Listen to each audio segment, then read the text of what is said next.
yoni ɗo e haalirde mon piinde radio ko ɗin waktuji 13 joni toon to Guédé village e to Mboyo. Bandiraɓe musidɓe tedduɓe hettiɓe heeɗiɓe yonti jonde meɗen mawde kabaruji e ɗemgal Pulaar. ene jeeya e gardidi kabaruji meɗen nelaɓe FMI jettima ɗo e lamorgo ngo Dakar guila ñalawma hanki o kamɓe noon maɓe gonɗo ha ñande 4 e lewru daratondu sababude noon ko gam yewtidde leydi Sénégal ko yewiti e alhaali faggudu leydi ndi. hono no kala alarba toon to galle lamorgo to hoorejo leydi ndi ardima toon batu jagorɗe toɓɓe ƴettade toon ma en jaadu hen e cimtol ngol Elhadj Abbas Sarr. Ceerno Jalaluddin Ba nene jokki jillu muɗum diine l'islam kam e jokkere endam e nder leydi Sénégal omo tawe toon to falde nde Podor caggal Guédé village ñalawma hanki o kanko Ceerno Jalaluddin Ba o joftoyi ko toon to Njum ma en jaadu hen e cimtol ngol Ɗaha Moussa Ba kabaruji caggal leydi manaw en toon to leydi Mauritanie to Côte d'Ivoire et to République démocratique du Congo kabaruji coftal ɓalli ko kam woni ko udata jonde meɗen kabaruji. Bandiraɓe musidɓe tedduɓe hettiɓe heeɗiɓe so tawi on cabbima ɗum ɗo e ko wona ɗum kala nane nder kabaruji ɗi joni joni piren pacciren. Djiby Dieng jam ñalle mon bandiraɓe musidɓe tedduɓe hettiɓe heeɗiɓe hettiyankoɓe haalirde piinde radio sawturu ngonen ɗo foɗo e almariste villa 92 S to karallagal ngal wonen en toon ko Seydina Oumar Boun Khaddab Diop ɗo yeeso haalirde nde ko musidɗo moɗon Djiby Dieng kabaruji men e ɗemgal Pulaar. hono no mbirunɗen e gardidi kabaruji ɗi nelaɓe FMI ina tawe ɗo e lamorgo ngo Dakar guila ñande alarba hanki o sababude o noon ko gam jokkude nden ɗon yewtere nde ganduɗa kay fuɗanoma toon to Washington ko yewti e nden ɗon eɓɓore hesere nde FMI anniyi ƴettude ko yewti alhaali faggudu leydi Sénégal. ene woni tan on ɗon mission noon ma duuma ɗo e nder leydi ndi ha ñande 4 e lewru fandu darade teskama noon oɗo saaha joni ko yewti e ñamade leydi Sénégal yettima 130% ɗum koko yewti e PIB mo leydi Sénégal. Kaalen e ko yewti e batu conseil des ministres baɗaɗo ñalawma hanki o toon to galle lamorgo to. hono no kala alarba kanko hoorejo leydi ndi o ardima ɗen ɗon jagorɗe gam yewtide e toɓɓe certuɗe.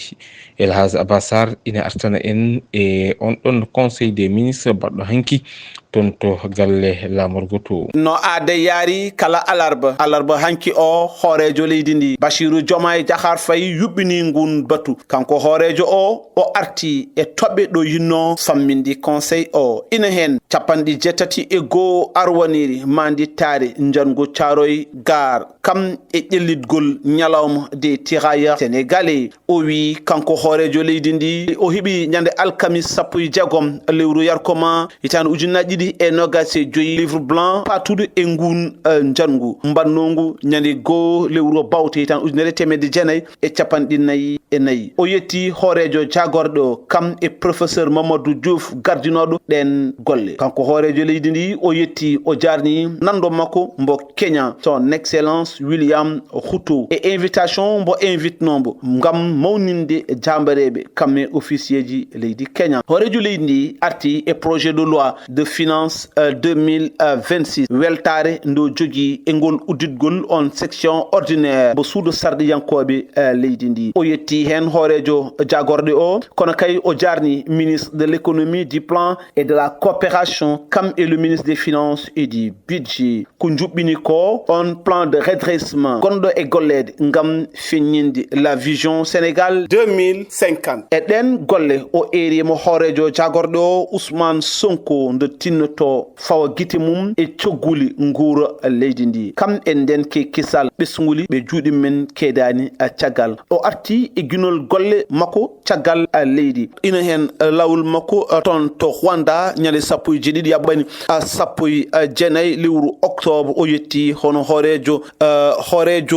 Rwanda hono Paul Kagame no feewi e ngun njullu cehilagal. kono kay o yejjitani mo ganduɗa hoore ma ko kam woni funo makko son excellence William Ruto to Kenya ñande 19 yaɓani 21 o yetti hen o jarni o gasniri yewtere makko ko hullidde conseil nde o ñande alkamis nogas e tati lewru yarkoma hitan ujunaji e nogas e joyi woni ñalawma hande o maw tawtoroyi gunɗon batu mbo conseil supérieur d'orientation agro silvo pastoral ko adi ndomba ara e nomination ji e kesiɗi.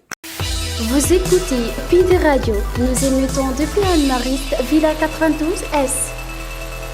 kalen ko yuwiti alhaali cellal e on ɗon rafi biyeteɗo la vallée du rift caggal nde rafi o yi leader leydi sénégal ene wayno ton to falde nde Linguère oɗo saaha joni ton to Daara Jolof eɗen mbawi wiide kamɓene ɓe keeɓi ka mabɓe gadiɗo ton noon ko yimɓe ɗiɗo tawa ina gondi won ɗon rafi e ɓen ɗon ɗiɗo teskaɓe wonduɓe won ɗon rafi hen goto ni hawri e ladial e wiide haraleɓe tambiɓe cellal e on toon diwan hollitama noon ɓen ɗon ɗiɗo foof noon ɓe jeeya ko toon to commune mo Teskere noon ko wuuro ngo woɗɗani to ganduɗa kam woni diwan mo Saint-Louis ɗo ganduɗa kay rafi o ko toon feeñi ha yoɓima toon hôpital kewɗi ko noon kadi ko ɓuri hewde e fiɗaɓe wonande kay on ɗon rafi ko toon to diwan mo Saint-Louis tawama noon wonande kay ɓen ɗon ɗiɗo foof noon ko aynaɓe ko ɗum jeeyi sababu noon kamɓe haralleɓe cellal ɓe mbaɗi ehrago fewde e aynaɓe ɓe saga nde ɓiri kosam nde ɗum gulnata ha wula jaw ko adi koɓe kutoro ɗum ko noon kadi haɓena kirjina yimɓeɓe hol peeje daɗɗatede ngam ɓe mbawa folde hono on ɗon rafi mo ganduɗa kay ko kam woni biyeteɗo la vallée du rift rafi mo ganduɗa kay nene jokki lawlawde ɗoyte e nder leydi Sénégal. Keddoɗen e on fannu kalen ko yiwiti on ɓatake gumoriɗo toon to jakorgal kalfinagal ko yiwiti e cellal ñalawma hande o ene wonta noon toon to jakorgal ngal ɓe garti e alhaali sifa gonka oɗo ñaw biyeteɗo la vallée du rift ɓe kollit noon koyno tolni e temedde ɗiɗi capanɗe jeetati e jeeɗiɗi ko kañumen kay goni ko gondi e rafi o ɗo ete nder leydi ndi ɓe kolliti noon ko ina tolni e yimɓe nogas e jeeyo kawri e ladial temedde ɗiɗi e nogas e jeegom caframa celli e ɗin ɗon diwanuji ɗi ganduɗa kañumen goni e fiɗaɓe wonande kay on ɗon boros mo ganduɗa kañum woni la vallée du rift ɓe kolliti noon région mo Saint-Louis ɓuuri fiɗede ko ina tolni e temedde ɗiɗi e capanɗe nayyi ko kañumen kay goni ko jogui rafi o toon to diwan mo Saint-Louis toon to diwan mo Louga noon ko ina tolni e sappo e jeegom ina gondi e rafi o to diwan mo Matam yimɓe sappo e tato ina gondi toon e rafi o toon to diwan mo Fatick yimɓe jeenayo ina gondi e rafi o ɗo e lamorgo ngo Dakar ko ina tolni noon e yimɓe ɗiɗo ina gondi e rafi o toon to Kaolack ko yimɓe tato gondi e rafi o e nder diwan mo Kaolack mo ganduɗa kañum woni jagorɗo tambiɗo ko yiwiti ala haali cellal ɓalli nana jertina yimɓeɓe nde ɗoftoto ɗen kuule e biyade ngam mbawa habtade on ɗon rafi biyeteɗo la vallée du rift. oɗon ketto saktirde mon Pindi Radio. sen gomima on ɗon fannu kalen ko yiwiti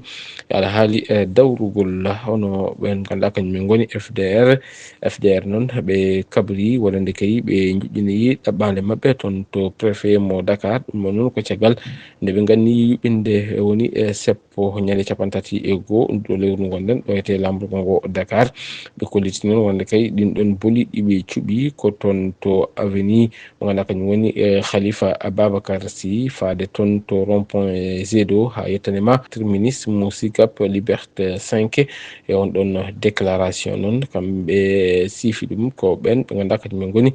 terɗe jeeyaɗe e on ɗon mouvement walla mbiyen gunɗon goho mo ganduɗa kay wiyetengo FDR ene wayno noon on ɗon manifestation moɓe ganni yuɓɓinde ɓayyini kabaru o noon ko nden sewde kabaruji wiyetende e Seneweb. Vous écoutez Pide Radio. Nous émettons depuis Anne-Mariste, Villa 92S. so en gumima e on fannu kalen e ko yiwiti e nden ka e kisal toon to AIBD aéroport international Blaise Diagne mo Diamniadio ene wayno tan noon ko douane mo leydi Sénégal fawi toon jungo rewɓe ɗiɗo taw noon ko ɗanniyankoɓe umminoɓe toon to leydi France ɗum noon waɗi ko ñande aset sappo e jeetati nduɗo lewru gonɗen sanga waktuji sappo e ɗiɗi pawɗi hojommaji capantati toon to zone d' arrivé mo aéroport international Blaise Diagne e ɗin ɗon walisaji mabɓe ɗiɗi ɗeɓe jogino kamɓe ɓen ɗon rewɓe tawama toon noon ɗum ndin ɗon condi wiyetendi ashi taw noon ko nanodi e nder potuji ko ina tolni noon e temedere nogas paquet kañumen gonno e ɗin ɗon walisaji douane leydi Sénégal o waɗi ɗum saisir toon to ganduɗa kañum woni bowal laaɗe diwoje ngal ganduɗa kam woni Dias toon to jaam ñaajo to ete hollitama noon ko ɓoyani ko tan ñande ɗiɗi nduɗo lewru ndu gonɗen ko ina tolni e 59 ganduɗa kadi ko paquet aji taw kadi ko ashi ko kamne kadi woni ko waɗa saisir ɗum ko caggal on ɗon opération mo ganduɗa kadi duwaneɓe mbaɗi ɗum keɗoɗen e on fannu ha joni toon to Kaolack toon nene ɓe ganduɗa kañumen goni e commissariat central mo Kaolack kañumne dañi fartaŋe dartinde ɗen ɗon golle ɗe ganduɗa kay ko jibinande leydi e Nigéria naɓe tawatanoɓe toon to Kaolack golle mabɓe noon wonno ko yeyde ɗen poɗɗe pharmaceutique taw noon ko poɗɗe ɗeete alda e yamirore ko noon kadi rewani e lawol e ñande aset nde sanga waktuji 14 ko nden noon ɓe ganduɗa kañumen goni yimɓe ɓe commissaire divisionnaire Souleymane Ba dañi e fartaŋe kebde on ɗon information won tan on ɗon kabaru wonde kay won groupe étranger ji woni e jibinande leydi e Nigéria goni e wadde e golle ɗe ganduɗa kay ko golle e kaɗaɗe e nder toon to ville mo Kaolack on saaha noon e ballal ɓe ganduɗa kañumen goni brigade de recherche sûreté urbaine mo Kaolack ɓe jeehi on ɗon nokku ko sahan ɓe dañi fartaŋe e fawde toon jungo gorko goto jaratoɗo e duuɓi 33 taw on ko jibinande e leydi e Nigéria o jeeya ko toon to wuuro wiyetengo Lagos tawatengo toon to leydi Nigéria caggal nde o yiidi e loskoɓe o holli wonande kay wona kanko goto tan woni e wadde ɗen ɗon golle e toon to on toon diwan ko on saaha ene wayno o habri wonde kay won nayo woɗɓe ganduɗa kay nene mbaɗa ko yowiti on alhaali e on saaha noon kanko on ɗon gorkajo omona e juuɗe ɓe ganduɗa kañumen goni dadiɓe ɓe ngam ko yowiti e losko yañgo ko yowiti e on ɗon fannu kalen ko yowiti e chroniqueur mo groupe Futurs Médias omo ganduɗa kañum woni Badara Gadiaga caggal nde o fawa jungo o faade joni ene wayno tan noon so tawi en tumnima nden ɗon jayde wiyetede Seneweb ene wayno omo ganduɗa kañum woni Badara Gadiaga ene foti huccodirde e ñawoɓe ɓe ɗum noon wonata ko ñande altine nogas e jiiɗiɗi nduɗo lewru ndu gonɗen so tawi en tumnima on ɗon kabar mo ganduɗa kay tottiri ɗum ɓen musidɓe jandiyankoɓe ɓe Seneweb kanko Badara Gadiaga rewira ko contrainte aux bonnes mœurs kam e division des fausses nouvelles. oɗon ketto saktirde mon Pindi Radio. Kalen ko yowiti e alhaali e jangde toon to falde nde Linguére pampi panal ko wuro wongo e nder arrondissement mo Sagata Jolof toon noon yuɓɓitinama toon école aji ɗi ganduɗa kay ko tawateɗi on ɗon nokku taw noon inauguration waɗi ɗum ko gollorde wotere wonde ɗo ete e nder leydi ndi sababude o noon ko ngam ŋarɗitinde ɗin ɗon école aji gondi on toon diwan ha tengti noon e nder diwan mo Ferlo o ngal ɗo gollal ari tan ko haɓade kala ko yowiti e ŋakkere nokkuji e jangguirɗi hani e ittude ɗum ko ganduɗa kañum woni ko wiyete ko abri provisoire e nder ɗin ɗon nokkuji en kettoto hen biyeteɗo Ismaïla Ba ko kanko woni joguiɗo konngol finoɓe toon to gonɗon wuuro o yewtidi ko e musidɗo meɗen Yaya Ba gonanɗo en toon to diwan mo Linguére. min dardiri ɗo ete ko daranade ɗo Sénélec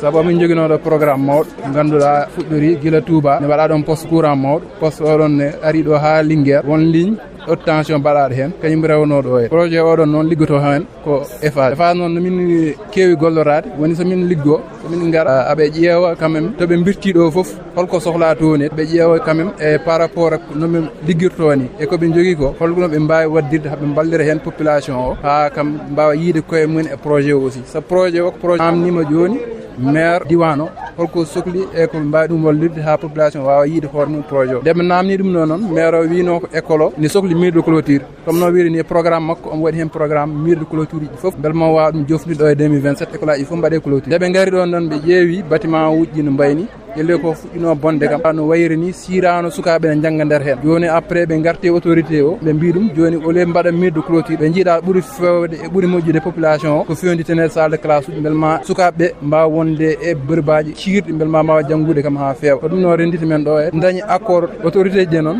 ɓe garti ɗo ɓe pewndi ɗo ete 4 salle de classe uji e bureau e 4 toilette uji 4 manam e salle uji 4 e bureau directeur goto joni hay école o ɓe mbaɗi hen prévoir aussi alimentation courant solaire ganduɗa kam kañum ko énergie verte kañum ko c'est gratuit ɓe mbaɗi ɗum prévoir ɗo ɓe mbaɗi kadi équipé école o e ventilo uji e tout ça belma quand même sukaɓeɓe mbawa janggude e nder environnement mo ganduɗa kam ne feewi ha mbawa naftorade ko wuuɗi ko yaadude entreprise o pour hollirde ɓe population o no jiiri intervention mabɓe e nder diwan ɓe jiiri ni koye mabɓe mi jii population weltima hen ko yimɓe mbawi hen wiide ko tan Allah ne wawi école o naftora. Ceerno Jalaluddine Ba nene jokki lappol muɗum e nder falde Podor tawi ɗum ko e ngun jillu diine l'islam kam e jokkere endam ngu Ceerno Jalaluddine Ba woni e wadde on toon diwan e ñalawma hanki o ene hawri e nogas e ɗiɗi lewru ndu kanko Ceerno Jalaluddine Ba o tawanoma toon to wuro wiyetengo Guédé village ɓen jeeyaɓe gonɗon wuro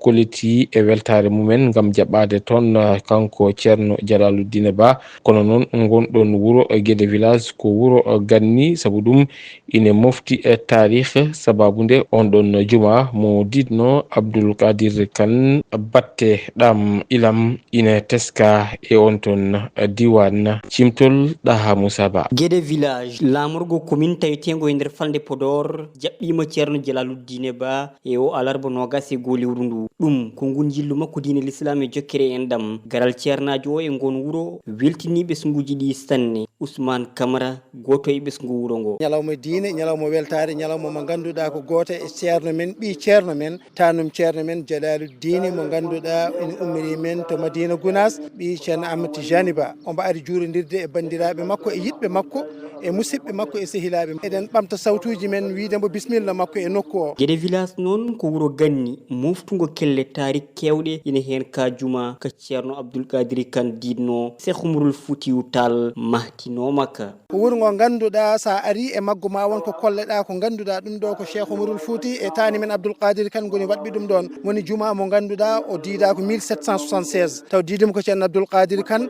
kanko waɗi juma tataɓo mbo Ceerno Abdoul Kadir Kane diidi fewnditimo noon ha wayni o wayni ko Cheikh Oumarul Fouti 1876 ɗum ɗo noon son gari ɗo e oɗo nokku te ko nokku historique te kadi ko nokku mo ganduɗa ina waɗa classé patrimoine ɗam ilam taweteɗam e nokku he ina battini e gurdam mabɓe saabu ko ndiyam taari wuro ngo ɗam hepti guese kewɗe ndema ka ene waɗi caɗele ɓuki ene tolno e 45 GIE no wonno ɗo e wuro ngo kala ko GIE ɗi ndemno ko ndiyam ɗam nanni ɗum ha laaɓi kala ɗo ganduɗa jawdi ene daratno hen oro ñaama hen jawdi ndi hande foof yalti ha laaɓi ɓarima banggue jeeri saabu ronkude dañde ko durdi heddi tan ko ndiyam natani kam e galleji kono hay ɗum koye ballal ardinoɓe sababude dikuji mbaɗanoɗi takko wuro ngo haɗi ndiyam ɗam yettade e nder cuuɗi nden ɗon saɗede noon min jinno andinde bandiraɓeɓe wonde gueɗe ene ɗaɓɓi kala ko ene wallita ɗum e nde ɗo saɗede ko caggal nde ceerno juuli ɗon e gueɗe waktu tisubara o yilloyimo jumaka caggal mum o yawti tindade gueɗe sance nde o hirdi ɗon kadi kanko e sete makko ɓe joftoyi koto jum ɗo o ñallata e nde ñalade ɗaha Moussa Ba jum Pindi radio. Allah jarama a jarama ɗaha Moussa Ba konngol ma cimtol uddi joni meɗen kabaruji nder leydi joni palen koye kabaruji caggal leydi. Pindi radio la page internationale kabaruji caggal leydi e Pindi radio.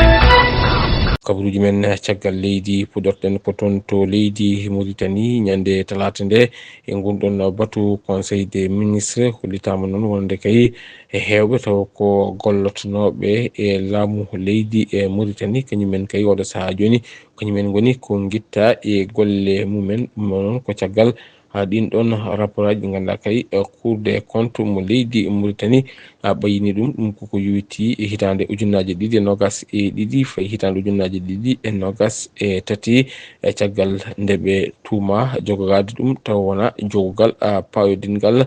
ngam hebde hen ko laaɓi. En kettoto hen cimtol ngol musidɗo meɗen Oumar El Hadj Thiam joɗaniɗen toon to leydi Mauritanie. yimɓe nogas halfinanoɓe golle mumen e nder juɓɓure laamu Mauritanie gittama hanki ɗon e ɗon kamɓe capantato limtaɓe e ngolɗon cimtol ma dossier mabɓe yettoto ñawore ɗe pelliti noon ƴettade hollirta ko fodore hoorejo leydi ndi jertinɗo hay neɗɗo goto no darde mum fotiri foof datta e ɗen kuugue e wiide ñawirde hiisa tonde nde cour des comptes fodde milliard uji 10 woni kene tolno e temedɗiɗi 15 millions euro borjinama e juuɗe trésor public. cimtol ngol noon ina tongi e jagge golloɓe laamu e jagurde ɓennuɗɗe ina tengtini kadi ngakkede golle e nder cengɗe yummaje ɗe ko wayno jagurdu cellal jagurdu pétron e thiasam kam e société ji laamu tengtuɗe ko wayno Somelec toppitiɗo courant e Tazour toppitiɗo ballal ɓesgu Mauritanie ɗe cengɗe kala ina tuma e dirtinugol jawdi laamu. so tawi sarɗiyankoɓe hewɓe ina jonni ngal pellital dawriyankewal gam hadde guyka jawdi ndendadi woɗɓe ina cikki wonde kaldigal taw ina wawno ardenede haade bayyinago ngol ɗon cimtol. kono kadi wonande hoorejo ndendadi ndi ɗum ɗo ko ɓuuri tengtude ko made tinde laaɓal e kollirgol ngaalu ɓiɓɓe leydi ndi ɗo rewna laatim hande o yamirore laamu nde ɗo darde jaɓɓama e landaji dawrugol kewɗi ɗi jiiri ɗum ɗo ko mbayligu mawgu gam haɓade mbuñaari e nder Mauritanie.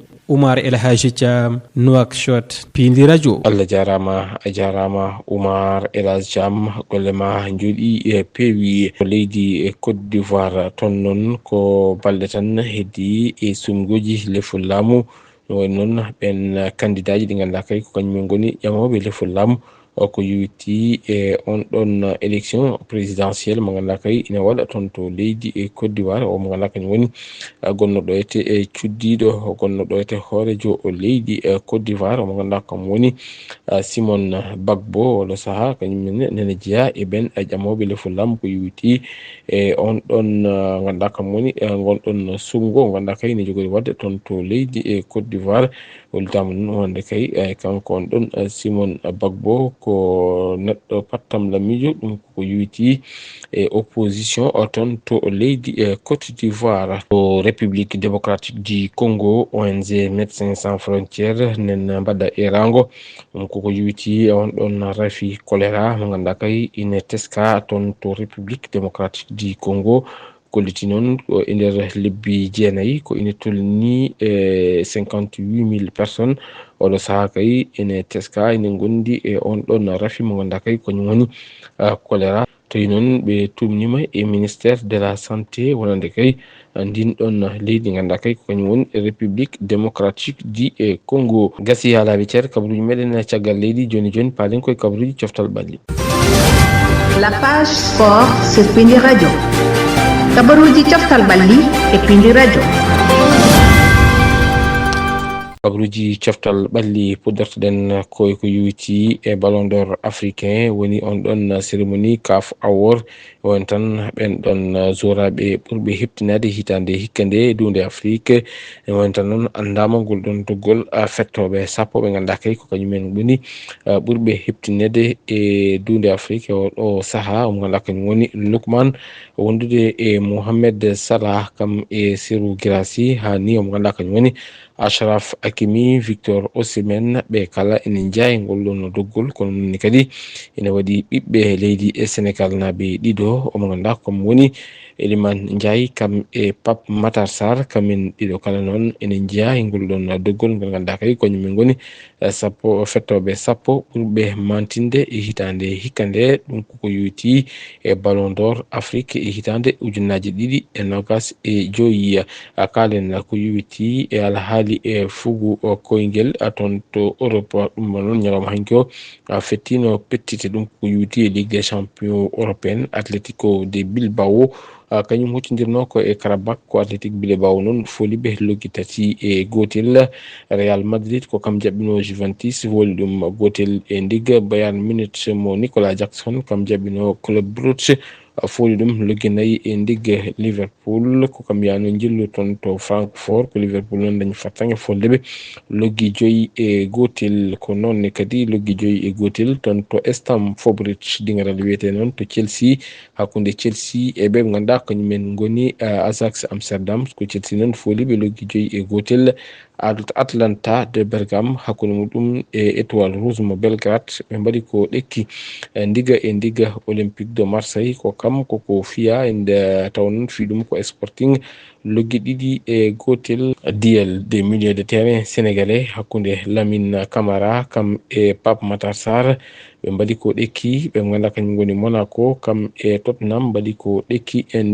ndiga hande noon ma potiti ɗe jokku ɗum noon koko yuwiti e Ligue Europa e noon potite baɗoje ñalawma hande o ɗum noon koko yuwiti e on ɗon trophée mo ganduɗa kay kañum woni biyeteɗo Ligue Europa kay kokoli mawɗi toon to Europe kañumen ma nat e dingre he ɓe ganduɗa kañum goni final batche ma huccodir e Stuttgart wona ko sanga waktuji 16 pojoje ma 45 Celta Vigo ma won hakkude muɗum e Nice o ganduɗa kañumen goni AS Roma ma huccodir e Victoria. Nottingham Forest ma won hakkude muɗum FC Porto. Lille ma huccodir e PAOK ɓe ganduɗa kañum goni FC Malmo ma huccodir e Dinamo Zagreb. Young Boys wonata hakkude mum e Ludogorets gasi haalaɓe ceer kabaruji meɗen nder e caggal leydi kam e kabaruji coftal ɓalli en jetti en jarni moni kala wannoɗo hen jungo muɗum ha kabaruji ɗi mbawi latade ko noon jettirɗen ɓen wonan ɓen e diwanuji ɗi. en jetti rédaction mo Pindi radio en jetti Elhadj Bassar to jiɓori kabaruji